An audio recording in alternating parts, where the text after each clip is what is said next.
Aujourd'hui, nous allons voir quel est le marché du e-learning cette année et quelle va être son évolution avec les chiffres, que ce soit en France ou dans le monde. Donc là, on est sur le site de Calimedia, qui est un site qui tient la route, qui donne des informations fiables et vérifiées. Donc, ce qu'il faut comprendre, c'est que si tu veux créer une activité en ligne, il faut que tu aies conscience du potentiel énorme euh, auquel on va être confrontés, nous, les créateurs de formations en ligne sur Internet et sur le web. Parce que ce marché-là, il a commencé doucement, mais sûrement au début des années 2000, vers plutôt, on va dire, entre 2005 et 2010, mais c'était vraiment exceptionnel, quoi. Il y avait quelques niches, il y avait que quelques gros organismes, et encore, c'était pas très fiable. C'était surtout des formations qui étaient d'ailleurs souvent proposées en interne par les grosses entreprises, les grands groupes, d'accord? C'était très difficile de trouver des formations en ligne proposées par des formateurs ou des organismes de formation dans ces années-là. Donc ça a commencé à prendre son ampleur, si tu veux, on va dire vers après 2012-13, quoi, d'accord? Alors, il y a beaucoup d'infopreneurs à ce moment-là qui ont commencé à créer leur activité sur Internet et qui se sont mis à proposer donc leurs prestations sous forme de formation ou de coaching. Donc, ce qu'il faut intégrer, c'est que là, on est en 2024, mais si tu regardes bien, donc depuis 2015 à 2024, ça fait juste 7 ans. Donc, c'est vraiment très peu. On est vraiment aux prémices du e-learning dans l'histoire de cette activité, quoi. En sachant que, alors je te parle surtout en France, effectivement, parce qu'aux États-Unis c'est bien plus ancien, mais en France, voilà, on est vraiment. Alors je dis pas que c'est les balbutiements, parce que ça s'est démultiplié et ça a explosé pendant la période Covid, où là on a vu apparaître, notamment grâce à YouTube, hein, de nombreux youtubeurs ou infopreneurs. Alors ça c'est en fonction de ce qu'ils se déclarent comme statut. Mais ces gens-là ont commencé donc à proposer des solutions, des formations et du coaching. Mais il n'en reste pas moins que le marché est énorme, d'accord? Puisque, comme l'a dit un très connu infopreneur qui a aussi une chaîne YouTube très importante, en fait, tu as eu beaucoup de gens qui se sont lancés. Donc aujourd'hui, tu as un choix incroyable, mais tu as beaucoup de déchets. C'est-à-dire que dans tous ces gens-là, tu as des gens qui vont. Enfin, moi, je regarde, j'analyse pas mal le marché de la formation en ligne, que ce soit sur Internet ou sur YouTube. Et tu en as pas mal qui, au bout de quelques mois, au bout d'un an, 2 ans, arrêtent, quoi. Parce que il suffit pas de se dire, tiens, il y a une vague, je vais la surfer. Il faut savoir faire du surf. D'accord? Et à l'inverse, si tu es très bon surfeur, il faut être capable de pouvoir choper les bonnes vagues aussi. Donc en fait, c'est complexe, c'est compliqué, ça demande du travail, ça demande des compétences, mais surtout ça demande de la persévérance et de la résilience. Donc en fait, voilà, il ne suffit pas d'avoir le matériel, d'avoir une très bonne planche de surf, il faut savoir surfer, donc il faut avoir les compétences. Et ensuite, il faut identifier la vague sur laquelle tu vas surfer. Donc une fois que tu as compris ça, il ne faut pas regarder le volume. D'accord? Il faut te dire que toi, tu peux te faire ta place si tu es sérieux, si tu es constant et si ce que tu proposes est maîtrisé. C'est-à-dire que si tu sais de quoi tu parles, alors tu peux être débutant, tu peux dire, voilà, moi, sur ce sujet-là, je débute, mais c'est quelque chose qui me passionne depuis des années. Ou alors tu peux carrément maîtriser ce sujet, mais à titre personnel. Et le fait de le maîtriser à titre personnel, c'est pas la même démarche qu'après de le proposer sous forme de produit de formation. Donc ça veut dire qu'il va falloir que tu apprennes, que tu acquières certaines compétences pour ensuite apprendre à enseigner la discipline que tu veux proposer. Donc c'est pour ça que ça reste quand même intéressant de bien intégrer ces notions-là et de te dire qu'en fait tout est ouvert. Voilà, tout est ouvert. Il suffit juste de te dire que voilà, comme dans toutes les activités, qu'il va falloir acquérir des compétences et avoir de la persévérance et surtout t'inscrire dans la durée. Mais ça, c'est valable pour n'importe quelle activité, d'accord? Parce que même si tu prends le commerce en réel, quoi, on va dire, avec des vraies boutiques, ben pareil, quoi. Si un hôtelier se dit je ne vais pas créer d'hôtel ici parce qu'il y a déjà plusieurs hôtels, alors ça dépendra du marché, ça dépendra du lieu, mais c'est peut-être une erreur parce que c'est justement là qu'il doit s'installer, parce que ça veut dire que c'est là que les gens viennent pour trouver de l'hébergement et éventuellement de la restauration. Donc en fait, c'est pas le marché, si tu veux, c'est pas un gâteau qui se réduit au fur et à mesure et qui est limité. Alors c'est vrai pour certaines activités, mais c'est ça l'intérêt avec Internet, c'est que le gâteau, il grossit en fonction de l'offre et de la demande. D'accord? C'est un marché ouvert Internet. C'est pas comme dans une rue où tu vas avoir, admettons, 20 locaux. D'accord? Et si ces locaux sont déjà loués, ben, tu peux pas louer de local pour créer ton activité dans cette rue. Voilà, c'est mort, quoi. Alors que Internet, c'est ça l'intérêt, c'est que c'est ouvert. D'accord? C'est un marché qui est complètement ouvert. Après, ça ne veut pas dire que c'est facile, ça ne veut pas dire que tu vas pas devoir faire d'efforts, ça ne veut pas dire que ça va se faire du jour au lendemain, mais ça veut dire que tout le monde aujourd'hui peut se lancer sur Internet, et surtout en termes d'investissement, c'est peanut, quoi. C'est-à-dire ben, par rapport à un vrai commerce. Enfin, moi j'ai eu des vrais commerces. J'ai monté des business, moi, à plusieurs centaines de milliers d'euros, avec des investissements lourds sur de l'immobilier, avec des travaux, voilà. Et c'est pas donné à tout le monde, quoi, tu vois. Donc c'est compliqué. Et en plus, après, bon, le truc, c'est que ben, t'es un peu fixé sur ton local, quoi, hein. Donc, alors qu'avec Internet, c'est ça qui est intéressant, c'est que aujourd'hui, aller avec 300 euros, 400, 500 euros, tu peux. Là, je parle du matériel éventuellement, tu vois, c'est-à-dire un PC, une webcam, un micro, un éclairage, voilà, et un logiciel d'enregistrement, tu peux, voilà, et un abonnement Internet, bien évidemment, tu peux lancer ton activité. Donc, c'est ce qu'on va voir maintenant sur le potentiel du marché. Alors, ce qu'il faut comprendre, c'est que donc en 2023, le secteur du e-learning a connu une croissance. Alors quand ils disent notable, ça veut dire légère, parce que le marché s'est déjà lancé, comme je te l'ai dit, euh, et a commencé vraiment à prendre son ampleur à partir de 2015, d'accord? Donc, et puis il y a eu le Covid, d'accord? Donc le Covid, forcément, les gens ont été chez eux, il y en a plein qui ont lancé leur business à ce moment-là, et c'est une pratique qui se démocratise par rapport aux particuliers. Donc la pandémie du Covid 2019 a accéléré cette tendance, mais ça, on le savait. Alors la définition, alors c'est quoi définition et principe de base? C'est que le e-learning, en fait, c'est tout ce qui est contenu éducatif en ligne, d'accord? Donc je ne vais pas lire tout le chapitre, on s'en fout. Ensuite, les outils. Alors les outils, il te faut une plateforme LMS, donc Learning Management System. Alors tu as Moodle par exemple. Alors Moodle, c'est ce que j'utilisais moi pour ma plateforme avant, mais j'avais un développeur qui l'avait particulièrement bien développé. Mais c'est vraiment à la base un outil universitaire, donc c'est pas fait pour un business en ligne si en tant qu'indépendant ou même à plusieurs vous voulez lancer un business. Donc moi je te conseille plutôt une solution comme System.io, celle que j'utilise, pour héberger tes formations, pour créer ton marketing, c'est-à-dire tes pages de vente, tes pages de présentation, tes bons de commande, et après toute ta communication d'emailing, quoi. Donc bon là ils sont très on va dire corporate, d'accord. Donc après Canva, bon je pense pas.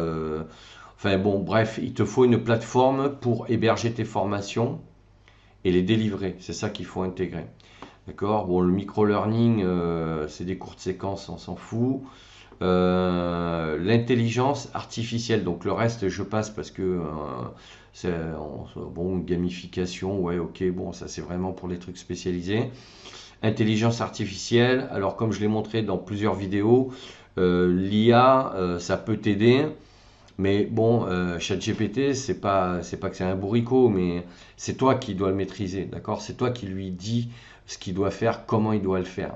Et après, tu dois retravailler les textes. Donc, si tu laisses faire ChatGPT écrire tes documents, tu vois, ça sera complètement nul, quoi, en fait.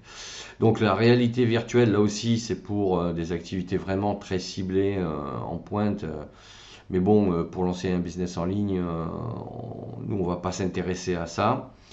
Donc, ce qu'il faut comprendre, c'est que voilà, le marché du e-learning en France devrait atteindre 4 milliards d'euros donc en 2024. Et ça, c'est ça le chiffre clé. C'est ça qu'il faut retenir. C'est-à-dire que ce chiffre-là, il augmente quasiment de plus de 15% chaque année. Et c'est ce que je te disais au tout début, c'est-à-dire que le gâteau, contrairement à ce que certains économistes croient, parce qu'ils comprennent rien en fait, c'est que l'économie, c'est pas quelque chose qui grossit pas. L'économie, c'est quelque chose qui fluctue, d'accord? Donc qui peut grossir, alors qui peut aussi se réduire s'il y a une crise majeure comme le Covid, etc., ou des catastrophes naturelles qui peuvent momentanément, sur une période bien donnée, ralentir l'économie. Mais un marché, si tu veux, c'est quelque chose qui est extensible, d'accord? Donc après, je dis pas que c'est simple et que c'est facile. Ce qui est compliqué, c'est comment, ben, toi, pouvoir y participer. Et c'est en ça que Internet est intéressant, c'est parce que même si tu n'as pas de background très important, tu peux y arriver. Donc le marché il va être énorme en 2024. Donc 87% des entreprises françaises utilisent des solutions e-learning. Alors moi j'ai commencé à m'intéresser au e-learning déjà début 2000. Alors pourquoi? Parce que j'étais responsable, enfin j'étais dans la formation et en 2004-2005, comme j'étais responsable formation, j'ai commencé à m'intéresser au e-learning. Et à l'époque, je peux te dire que il n'existait rien. On était obligé de faire appel à des développeurs PHP, quoi. Donc, c'est-à-dire que moi, je faisais le cahier des charges, moi, je me mettais dans la peau d'un responsable formation, d'un formateur et d'un stagiaire. Et j'ai rédigé des cahiers des charges de logiciels qui faisaient plusieurs centaines de pages pour les donner à un développeur et dire voilà, il me faut ça comme outil par rapport à notre besoin. Donc tu vois, c'était très compliqué. Donc aujourd'hui, quand tu vois des solutions comme System.io, franchement, c'est finger in the news, comme on dit, quoi. C'est vraiment hyper simple, quoi. Donc aujourd'hui, ce qui est intéressant dans ce chiffre, c'est de comprendre que dans la mentalité, dans la culture des entreprises, mais surtout des gens, parce que là, bon, on dit 87% des entreprises, mais derrière les entreprises, il y a des individus, il y a des personnes, il y a des gens. Donc ça veut dire que c'est intégré comme étant une solution cohérente, utile, opérationnelle et qui apporte de la valeur. D'accord? Donc ça, c'est très important à retenir, en sachant que toi, si tu lances une activité en ligne, tu vas t'adresser, allez, à 95%, c'est pour cibler des particuliers. D'accord? Alors ensuite, préférence pour le blending learning, 56% des organisations préfèrent cette solution. Alors blending learning, c'est un mix entre le présentiel et le e-learning. Voilà. Parce que, bon, moi j'étais formateur et effectivement, il y avait des formations que je faisais en présentiel, que j'aurais pu faire, enfin qu'on aurait pu techniquement faire en e-learning, mais c'est vrai que comme on avait du volume, moi quand je me déplaçais, bon, en majorité j'avais entre 10 et 15 stagiaires, donc ça valait le coup, quoi. Et comme c'était souvent lié à des procédures locales, donc c'était intéressant de travailler sur des problématiques qui les concernaient directement sur leur site. Donc là c'était intéressant. Bien que par la suite, pour un client, pour des cours en e-learning, j'ai créé un module à leur demande spécifique à leurs procédures internes par rapport à leurs locaux. Donc tu vois qu'en fait, même en e-learning, moi à partir du moment où tu as un cahier des charges, tu as un objectif à atteindre et tu as tous les éléments pour créer ton support, tu peux adapter après même un cours qui est, j'allais dire, même universitaire, quoi, tu vois, ou qui est empirique, quoi. Tu peux complètement le spécialiser avec un module à part. Ensuite, il y a eu l'impact de la pandémie. Bon, ça, on va passer.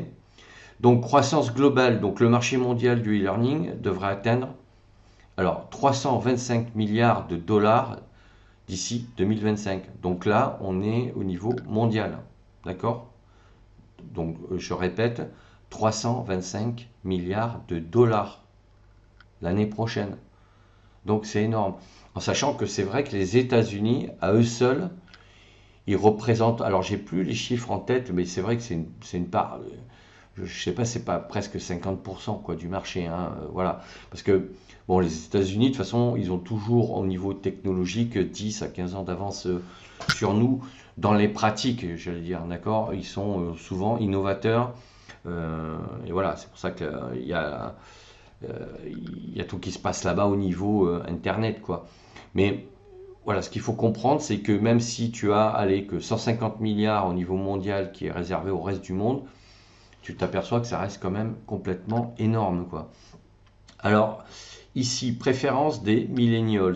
Alors, les millennials, c'est la nouvelle catégorie, nouvelle génération, on va dire. 40% des millennials préfèrent le e-learning parce que c'est une génération qui est née avec ça.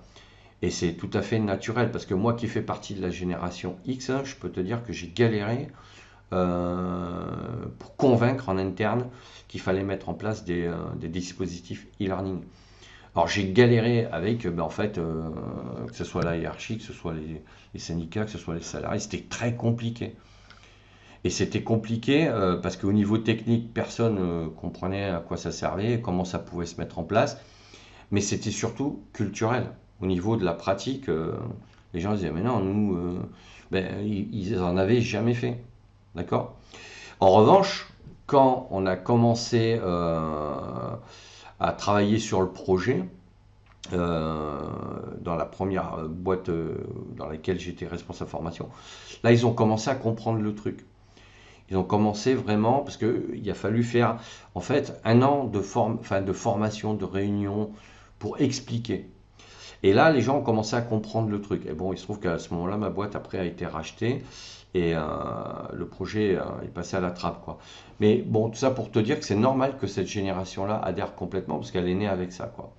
Donc, mais voilà, si tu prends 87% des entreprises aujourd'hui qui adoptent le e-learning, ça veut dire qu'aujourd'hui, toutes les générations sont concernées. Et je le sais d'autant plus que moi, avec ma plateforme e-learning, j'étais plutôt confronté à des boomers, à des gens de ma génération, donc génération X. Génération Y, heureux, c'était plus facile. Et millennials, ça commençait à arriver. Mais donc là aussi, il n'y avait pas de problème. Mais voilà, la plus grande part de mes stagiaires, c'était ma génération et c'était génération Y, quoi, d'accord? Et les boomers, c'est de moins en moins, quoi. Mais il y en a eu quand même quelques-uns, quoi.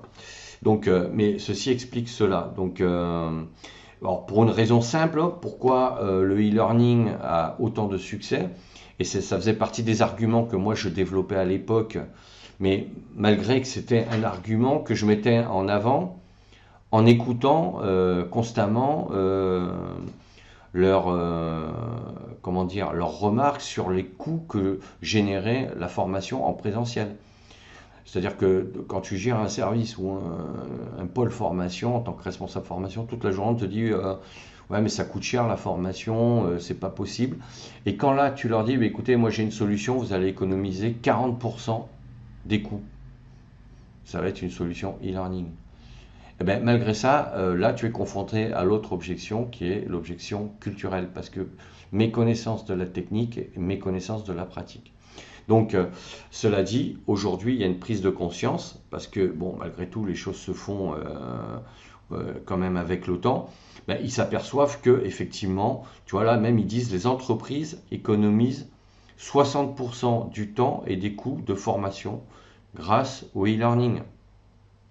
Donc, voilà, parce que le e-learning, tu n'as pas de salle à louer, tu n'as pas de gens à regrouper qui peuvent venir de plusieurs régions. Si tu as 10 stagiaires qui viennent chacun d'un département différent, après, enfin, en général, les entreprises payent les frais de déplacement des stagiaires.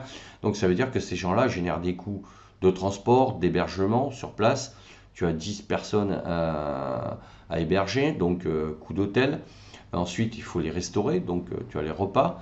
Donc sur une formation qui dure plusieurs jours, oui, ça a un coût. Donc ça, c'est ce qu'on appelle les frais annexes.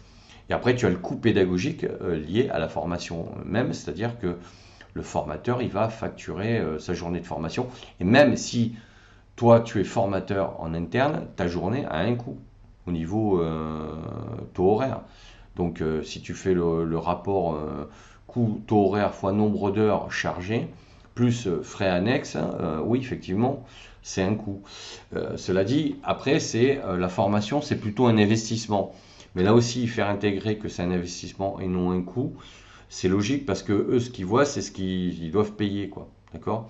Et ils voient pas, et c'est difficile quand tu as formé des gens de voir le retour sur investissement. C'est quelque chose qui n'est pas palpable. Donc ça, les gens ont du mal à l'intégrer. C'est très difficile de voir les bénéfices. Donc là, je parle dans une grosse structure. Si toi, en tant que formateur individuel, tu vends des formations qui résolvent un problème direct à tes clients, eux, ils vont le voir parce que tu résous un problème, il y a une problématique, tu apportes la solution. Donc eux, ils vont le mesurer. Là, je te parle dans le cadre général du monde de l'entreprise.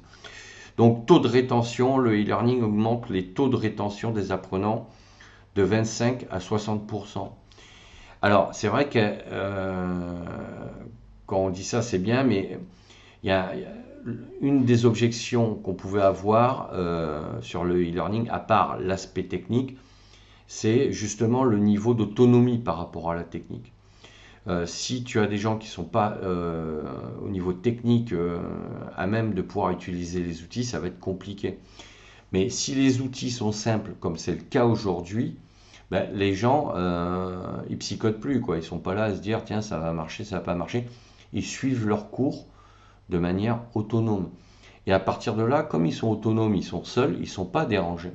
Et comme ils ne sont pas dérangés, c'est pour ça qu'il y a un taux de rétention de l'information et des connaissances qui est beaucoup plus important. Alors que c'est vrai que un formateur en salle de cours, tu as ce qu'on appelle les parasites perturbateurs externes qui sont le bruit, qui sont la chaleur, qui sont, je sais pas, parce que la salle est pas très grande ou justement elle est trop grande. Donc quand tu parles, on t'entend mal ou ça résonne trop, etc. Donc il y a plein d'éléments parasites comme ça quand tu es en présentiel aussi qui peuvent intervenir. Mais tu n'as pas ça en e-learning. Donc ça ne me choque pas du tout de voir ces taux de rétention. Donc, utilisation par les entreprises, 90% des entreprises mondiales utilisent le e-learning. Donc là, on parle des sociétés qui ont une activité à l'international. Et ben, c'est tout à fait logique, parce qu'elles sont... Alors en général, on peut avoir des programmes corporate, donc le salarié qui est aux États-Unis, ben, il peut se connecter donc de n'importe où aux États-Unis. Celui qui est en Inde dans la même société se connectera en Inde et pourra suivre les mêmes formations que celui qui est à l'autre bout du monde. Donc ces sociétés-là, forcément, ont intérêt à mettre en place le e-learning parce que là, on ne parle pas de déplacement entre deux départements en France, on parle de billets d'avion, là, d'accord? Donc là, s'il faut déplacer, et comme en général, ces structures ont quand même des effectifs assez importants, si on doit faire déplacer des centaines, voire des milliers de salariés toute l'année, dans tous les sens, entre le prix des billets, des hôtels selon les destinations, plus la restauration, enfin je te laisse imaginer les coûts exorbitants que ça peut générer. Donc je ne suis pas du tout surpris que ces entreprises utilisent massivement le e-learning. D'ailleurs, moi quand j'avais ma plateforme, mes deux principaux clients, c'était des groupes internationaux. Voilà, pour la petite histoire. Donc c'était des entreprises qui travaillaient dans le monde entier. D'accord?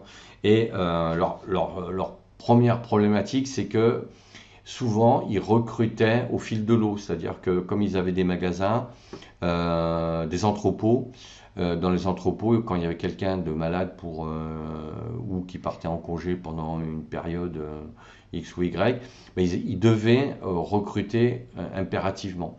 Et comme moi, mes formations étaient des formations réglementaires liées à leur activité, ils étaient obligés de recruter très rapidement, même pour une personne.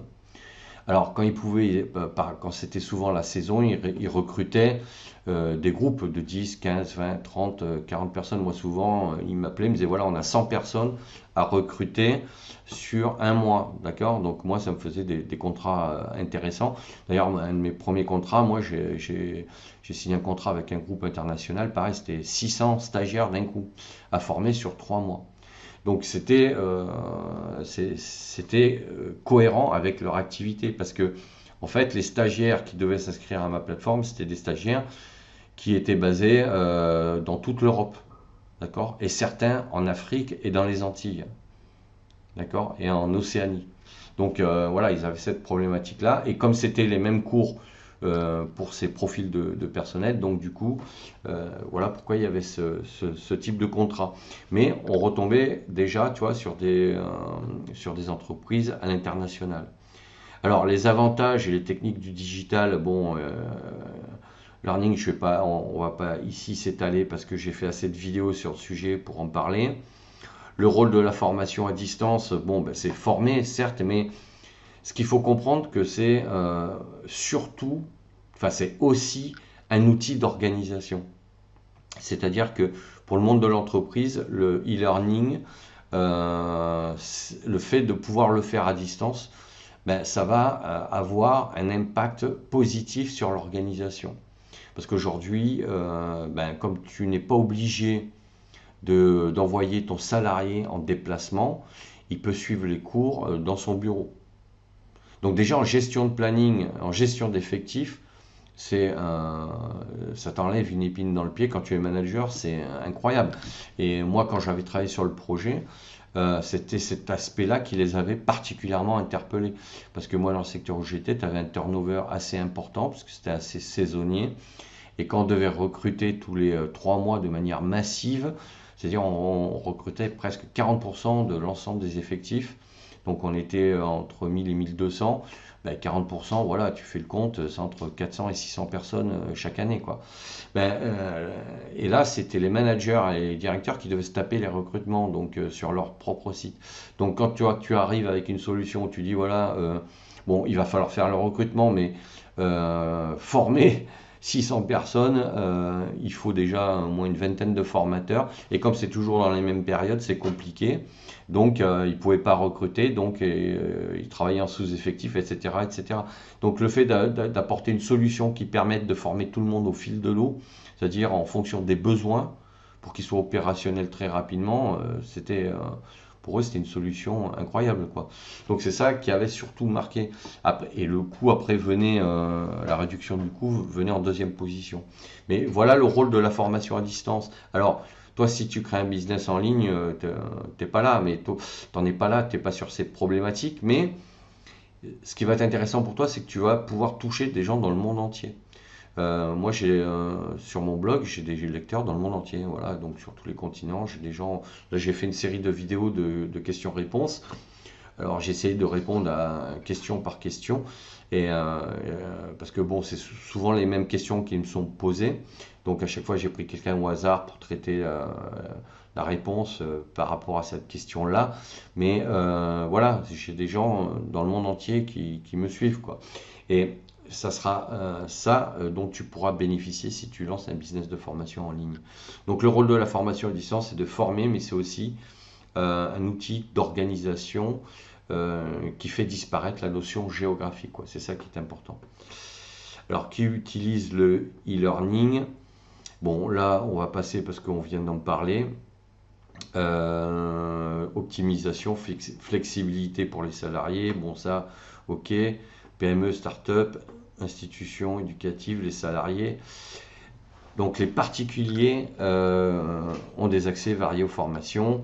Donc ça, bon, c'est en général quand tu lances ce business en ligne, toi, ça va être ta cible, d'accord? Sauf si tu es déjà formateur et que tu as déjà des clients dans ton domaine qui te réclament ou à qui tu envisages de proposer une solution en ligne, d'accord? Moi, c'est comme ça que j'ai trouvé des clients, en fait.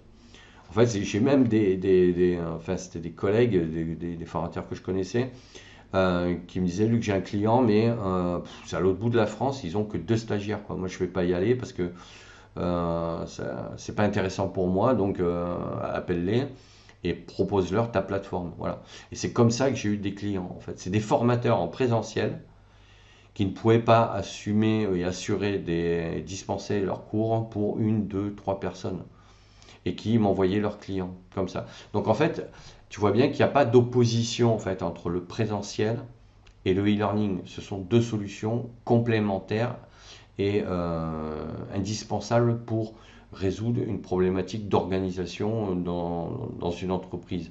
Et pour les particuliers, de la même manière, quelqu'un qui est isolé en zone rurale ou à l'étranger dans un pays où il n'a pas accès en présentiel à ses besoins de formation, mais à partir du moment où il a une connexion Internet, il aura accès à ce que tu pourras, toi, proposer. Donc, c'est en ça que c'est intéressant. Alors, évolution technologique, là on va passer parce qu'on l'a déjà plus ou moins évoqué. Alors, les États-Unis, donc nous ne pouvions pas faire un article, donc, parce que là je suis sur un blog. Et ce blog, c'est vrai qu'il a des infos extrêmement intéressantes, c'est pour ça que je vais sur celui-là, parce que c'est un blog qui fait un peu référence, d'accord, dans ce domaine-là. Alors, les États-Unis, tu vois, même je te disais 50%, possèdent près de 70% des parts du marché. Donc moi j'étais 50% parce que j'ai pas voulu dire de bêtises, mais en fait tu vois c'est même 70%. Donc il reste 30%. Donc sur, on avait dit, sur 300 et quelques milliards, il va rester, ouais, on va dire quand même 100 milliards, en sachant qu'après l'Europe, c'est aussi, ça reste quand même l'Europe une part importante dans le marché mondial. Donc après, il y a l'Asie et l'Afrique. Donc ça reste quand même un potentiel énorme pour lancer une activité sur nos zones géographiques. D'accord?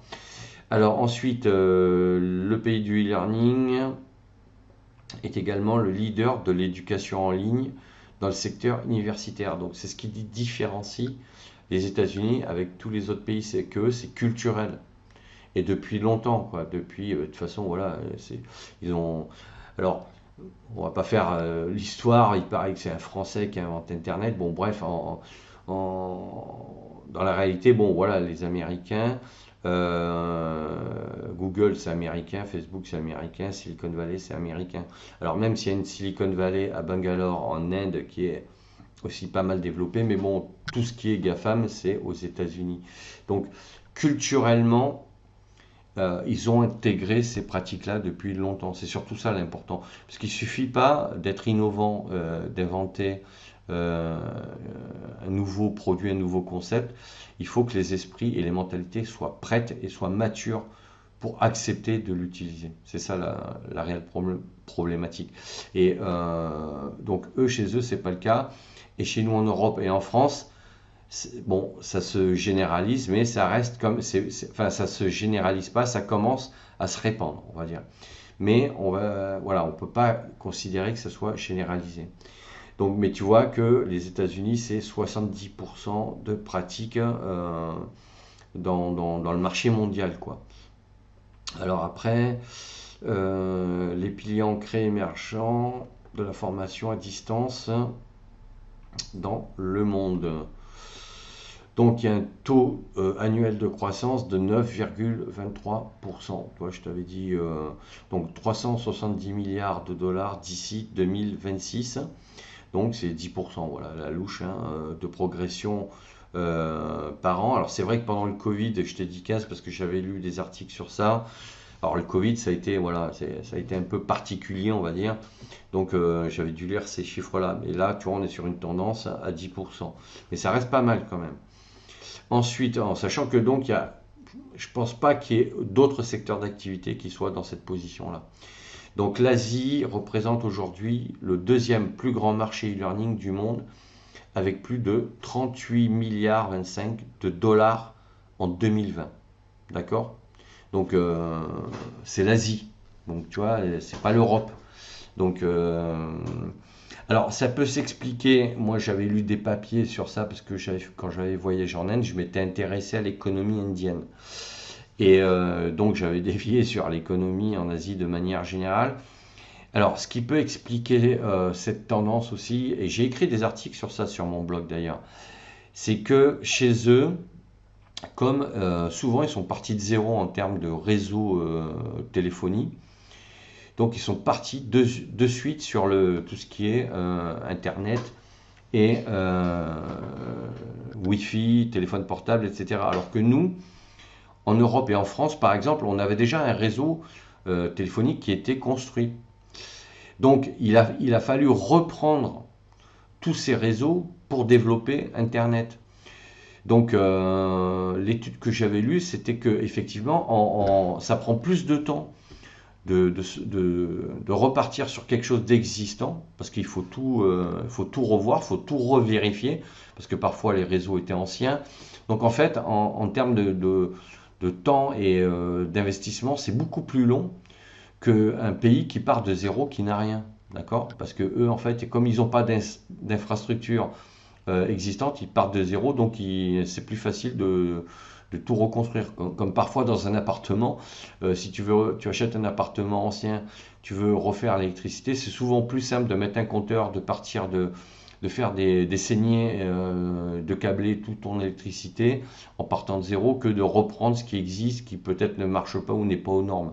Tu vois? Donc c'est le même principe. Donc ça m'étonne pas, en sachant que bon, en plus comme au niveau économique de manière générale, l'Asie c'est quand même une zone qui aujourd'hui nous supplante, hein. Il n'y a qu'à voir les chiffres sur les marchés, sur les différentes bourses, et on voit que bon, et en plus ils ont une explosion démographique avec des nouvelles générations très importantes qui arrivent sur le marché de l'emploi. Donc c'est l'Asie du Sud-Est, c'est voilà, une zone géographique qui est dans une pente ascendante, on va dire, aujourd'hui. Donc Internet, forcément, en bénéficie. Alors notamment l'Inde, tu vois, bon, avec 500 millions de nouveaux utilisateurs. 500 millions, c'est la population européenne, quoi, enfin un peu plus importante.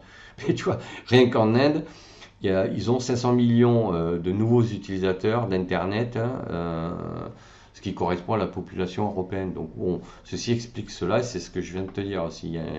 Il y a aussi le levier démographique qui joue énormément.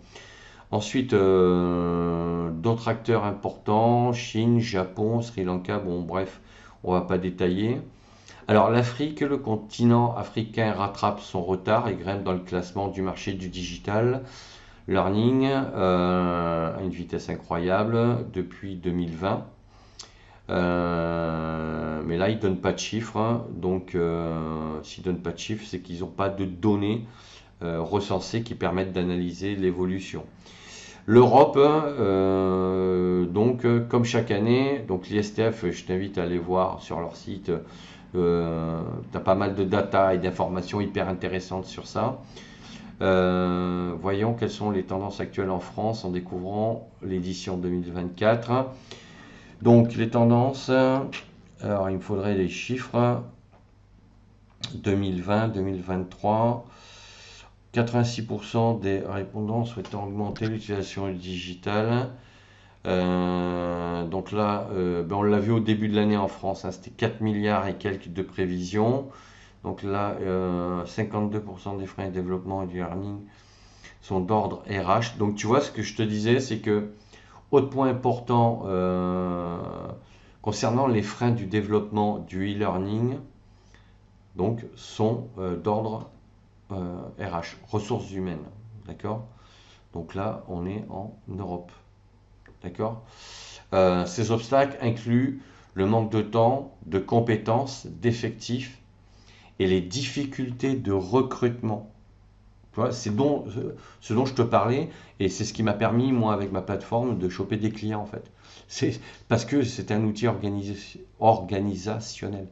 Donc, alors, c'est parce que j'avais déjà un réseau, je connaissais donc pas mal de formateurs, etc., etc. Mais si tu veux, j'avais identifié la problématique parce que moi-même, en tant que responsable formation, j'y étais confronté. Donc du coup, tu vois, en fait, voilà, tu vois, ils mettent en fait tout ce que je viens de te dire. En fait, c'est tout à fait ça, quoi. Donc l'Europe, si tu veux, donc l'Europe, donc on va inclure la France, d'accord? Parce que moi, je te parlais de la France, mais bon, on est en Europe, et donc on s'aperçoit que c'est généralisé ces problématiques au niveau européen. Donc, alors en même temps, pourquoi il y a des problèmes de compétences et d'effectifs?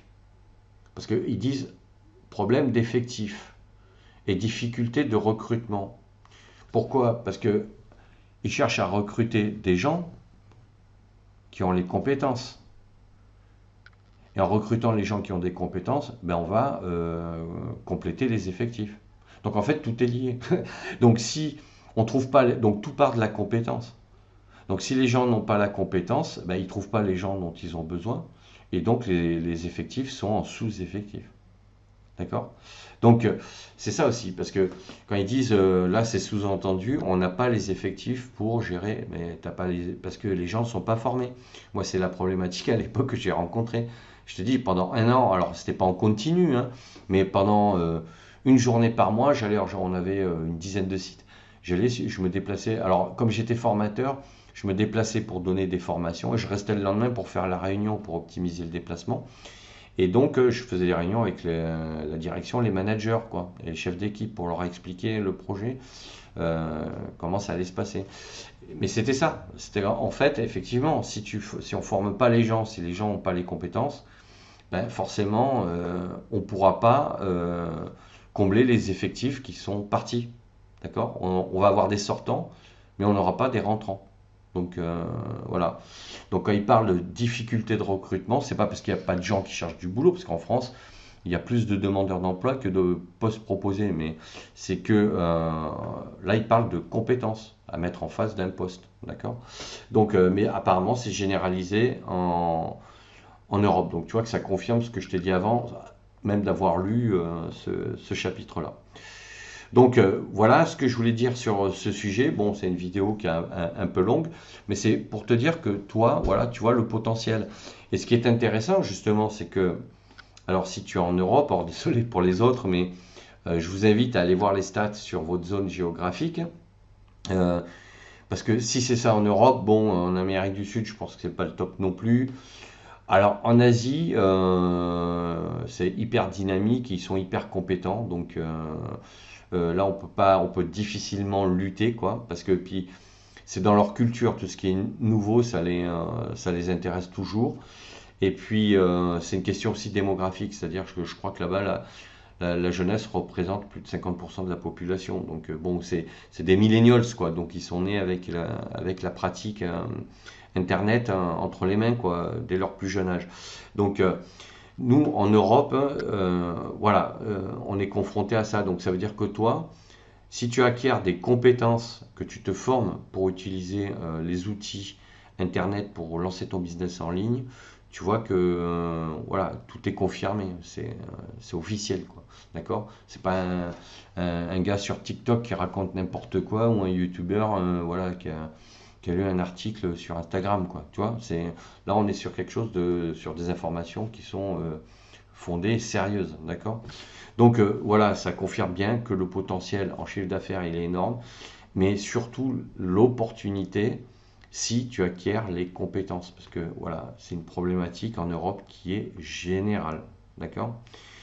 Et donc voilà, ben écoute, n'hésite pas à me dire, toi, ce que tu en penses. Si tu avais déjà, si tu t'étais renseigné sur ce type d'informations, sur le marché, dis-moi où tu es, sur quelle zone géographique dans le monde tu es, et si tu as des chiffres à nous donner, pourquoi pas, ça peut intéresser tout le monde.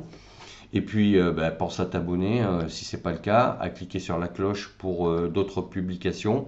Donc, je vais essayer de faire de plus en plus de vidéos comme ça, d'analyse sur des sujets qui concernent toujours la formation, mais qui peuvent compléter ce que je dis moi plutôt sur des choses qui sont de l'ordre pédagogique, marketing, enfin on va dire opérationnel, quoi, d'accord? Donc je vais essayer de faire plus de vidéos, d'analyse, même sur des formations, des tutos, etc., etc. Donc n'hésite pas, voilà, à t'abonner, à me dire ce que tu en penses en commentaire, et je te dis à bientôt pour d'autres sujets.